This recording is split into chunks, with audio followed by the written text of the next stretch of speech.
in a way, you've obviously been with PGIM since sort of the 2020, and I'm really interested in, you mentioned earlier, right, you've made mistakes along the way and you've had learnings from those. Are you happy to share some of those? So that, and this is a bit of a passion for me, because I think people have to understand that we all learn from things that don't quite go as we had hoped. So, what instances have you had in that sort of a scenario? So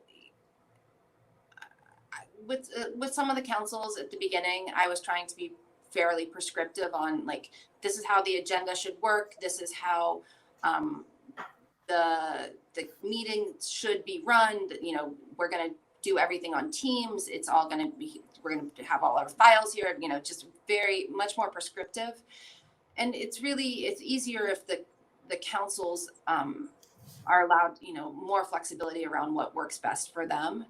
And that I would say is a bigger rule of thumb that I've implemented across PGIM with all of the things that I do with PGIM. PGIM is such a big company, and the way that people do things in their different sectors or different regions is different.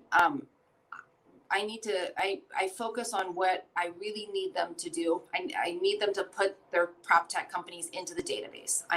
That's one that I can't waffle on, but certain things, let them have a lot more flexibility.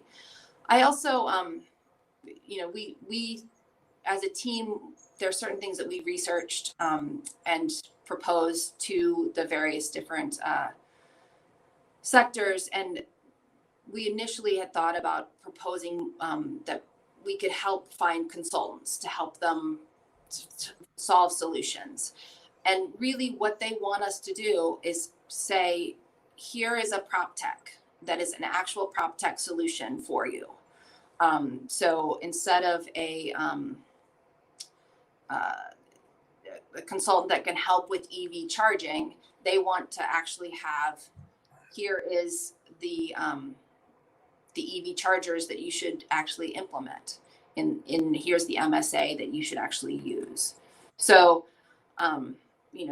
it's been a little bit of a learning curve on how much do they want